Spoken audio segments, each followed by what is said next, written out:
So let's quickly review what we did here in the code, right? So before that, let's try to save this code. I think we forgot to save this code, right? So let me save this code inside this LangChain demo. Here we build an agentic application by using LangChain, right? So let me try to save this as. So we built an agentic application. So build underscore agent underscore LangChain 1. So you can name anything.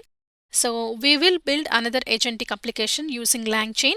So that is the reason I gave 1 in the file name. Okay. So let me save this code. Okay. So the first thing is we installed and then we imported the modules. We loaded the environment variables. And then we used GPT 3.5 turbo model as our LLM. And then here we defined two tools. The first one is web search tool, which is DuckDuckGo web search engine, and the second one is LLM math tool. LLM math tool to do the math calculations, right? So the agent thinks like a human.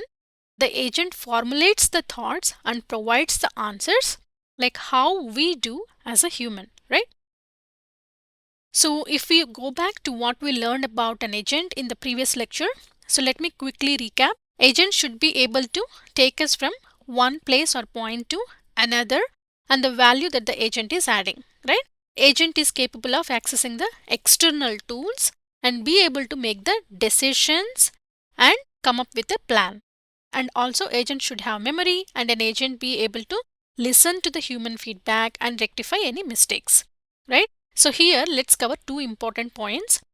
So how do you think agent will take the decisions and come up with a plan?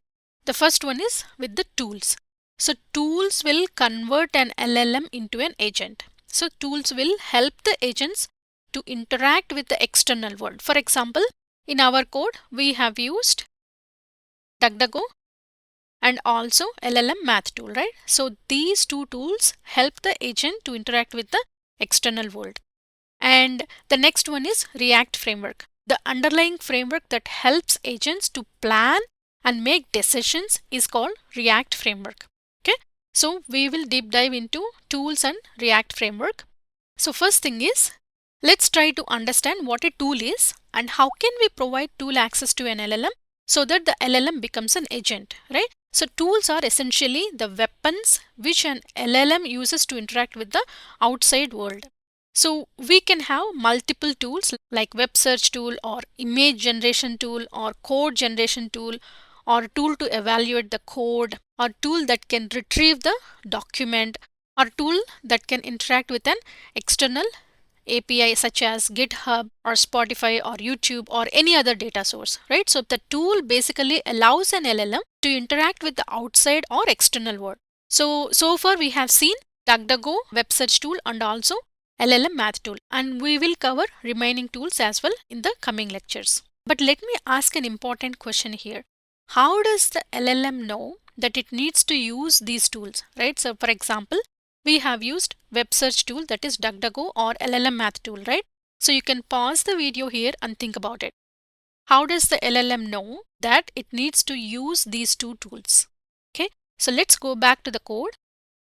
So how does the agent know that it needs to use these tools? If we see in the prompt, so the answer lies inside the prompt. Okay, so by using the prompt, the agent knows that it needs to use the tools. So here you can see the input question you must answer, whatever the question that the user asked, and you should always think about what to do. And the action is, the action to take should be one of the tools. So here we are saying, in order to perform the action, make sure you use the tools. Okay, so that is how the agent knows that it needs to use the tools. So we are mentioning everything inside the prompt. If you see the input variables to the prompt template, here we are providing the tools and we are giving the tool names as well. So first we need to understand LLM and prompt engineering to really understand what is an agent. So prompt is nothing but any instruction that we give it to an LLM. Okay, so what we are telling here, hey LLM, here are the tools, right? So we are providing DuckDuckGo and LLM math tool. Your job is to access these tools and perform the action. So now you understand how LLMs use tools, right? So the answer lies inside the prompt. So for example, let's say if an LLM predicts the weather wrong, then What would be the tools that you will be providing to an LLM? So we will be providing weather API access, right? So the LLM can request the API. So API is nothing but the collection of functions, right? And get the accurate weather answer for us. Something like accuweather.com, right? So depending on your requirement, you have to provide the tool access to the LLM. So that's how tools complement the power of an LLM. And one other point here, we are using GPT 3.5 turbo model, right? So the LLMs can only receive input text and generate the output, right? So they have no way to call tools on their own.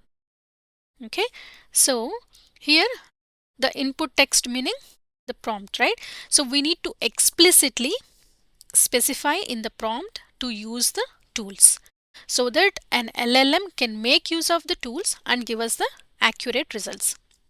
So we need to tell the LLM, hey LLM, this is the tool that exists here and here is how you can use the tool, right? So we have to specify everything explicitly inside this prompt. So what we learned here, tools are essentially the weapons which an LLM uses to interact with the outside world. Okay. For example, let's say if you want LLM to predict the weather in Ireland. Okay, so this is your prompt. What is the weather in Ireland? So once we provide this prompt to the LLM, so what happens here? The first thing is LLM recognizes that it needs to use the weather tool, right? Because it needs to predict the weather in Ireland. And then it will generate the text that represents the tool call. So something like this, call weather tool, and it will pass the input as Ireland. And then agent reads the response. By calling this function, it will get the output. So agent reads the response and then agent executes tool on LLM's behalf, right? And then the LLM uses this weather data to respond to the user prompt. Okay, so we gave the prompt to an LLM and the LLM used the tool, so it became an agent and retrieves the response, and finally the LLM spits the answer for us. So you understand that the way tools are integrated into LLMs is through prompt engineering. So everything we are specifying inside this prompt. So with this you understood how LLMs actually use tools, right? And always remember, if a certain tool doesn't exist, then you can always create a custom tool as well. So once you build the custom tool, then you can tell the LLM to make use of the custom tool in the prompt itself. So tools are one of the simplest concepts of AI agents, so which is nothing but prompt engineering, right? So I have been building various AI agents, and from my understanding, prompt engineering plays a crucial role in order to understand how agents work, because we convey to the LLM to use the tools by using a prompt. So that's how we provide tool access to LLM, which will become an agent. So once we provide the tool to an LLM, that will become an agent. So the LLM can access the tools and give us the response. So if we go back to what we learned about an agent in the previous lecture, so let me quickly recap here. Agent should be able to take us from one place, that is one point, to another, and agent should be able to add the value to us. Okay, the value can be either time or money or anything, right? And agent is capable of accessing the external tools. In our case, it is DuckDuckGo web search tool or LLM math tool, and be able to make the decisions and come up with a plan. And also agent should have memory. We will come to this later. And when performing the action, agent will have access to the tools, and tools convert an LLM into an agent, and this will help agents to interact with the external world, right? So, and we just learned that we convey to the LLM to use particular tool by using a prompt, right? Next, let's see how agents can make decisions and come up with a plan, right? So that is the next step, which is nothing but the React framework. So with this, we understood what tools are so far, right? Next, let's understand what is React framework in the next lecture. Okay, thank you.